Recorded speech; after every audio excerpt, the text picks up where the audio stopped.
Ciao a tutti, mi chiamo Marcello Monti e qui sul canale Rock and Crime racconto storie.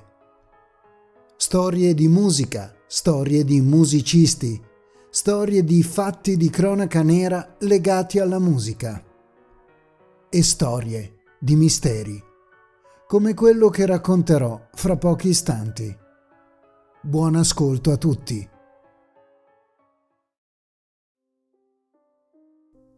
Esistono coincidenze capaci di sfidare la logica, sintonie involontarie che sembrano scritte nelle pieghe del tempo. Per gli amanti del mistero e del rock psichedelico, non c'è enigma più affascinante del Dark Side of the Rainbow.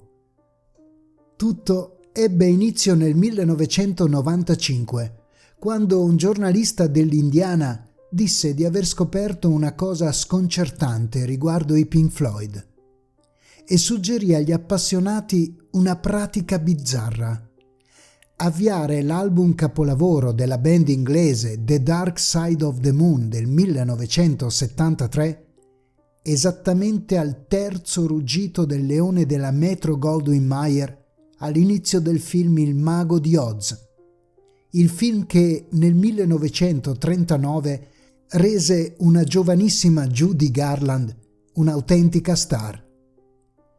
Ciò che accade nei successivi 43 minuti non è solo musica da film, è una danza sincronizzata di immagini e suoni che rasenta il sovrannaturale.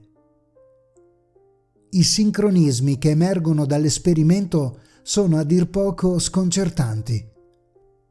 Allora, cominciamo.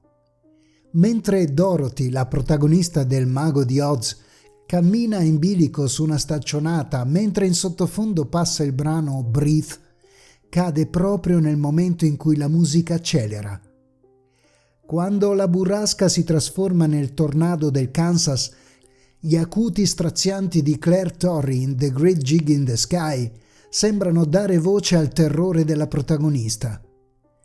Ma il momento che lascia più senza fiato avviene nel passaggio dal bianco e nero al Technicolor. Non appena Dorothy apre la porta sulla terra di Oz, il tintinnio dei registratori di cassa introduce Money.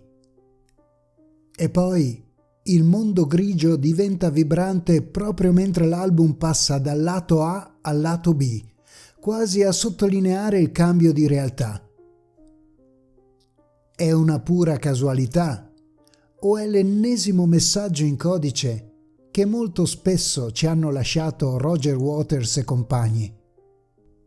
Nel corso del tempo, i fan che hanno provato a sincronizzare le due opere hanno elencato altre incredibili coincidenze. Per esempio, l'album si chiude con il battito cardiaco di Eclipse, esattamente mentre Dorothy poggia l'orecchio sul petto dell'uomo di latta per sentire se ha un cuore. Ma non è finita. Durante Time, quando i Pink Floyd cantano And No One Told You When to Run, Dorothy inizia effettivamente a correre. E col tempo anche la famosa copertina del disco, che raffigura un prisma che scompone la luce in un arcobaleno, è stata collegata alla storia. Infatti, la canzone più celebre del film è ovviamente Over the Rainbow. Interrogati più volte sulla questione, i Pink Floyd hanno sempre risposto con un misto di divertimento e fastidio. Alan Parsons, l'ingegnere del suono del disco, ha dichiarato che assolutamente non c'erano televisori o lettori video nello studio di registrazione. E all'epoca la tecnologia per sincronizzare un album con un film in modo così preciso era costosa e complessa, e i Pink Floyd erano troppo impegnati e concentrati a sviluppare i propri esperimenti sonori.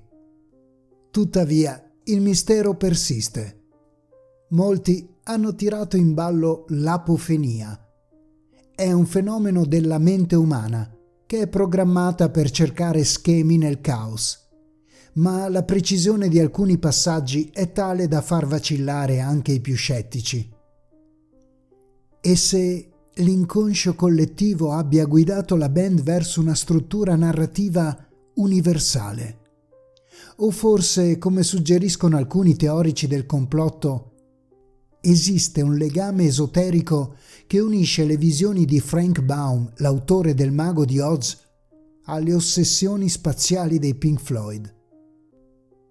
Alla fine, che si tratti di un miracolo matematico o di una splendida suggestione collettiva, l'accoppiata Dark Side of the Moon e il Mago di Oz è diventata un'esperienza trasformativa. Il disco non è più solo un album e il film non è più solo una favola per bambini. Insieme diventano un'opera d'arte multimediale che sembra provenire da una dimensione dove il tempo e la musica coincidono perfettamente.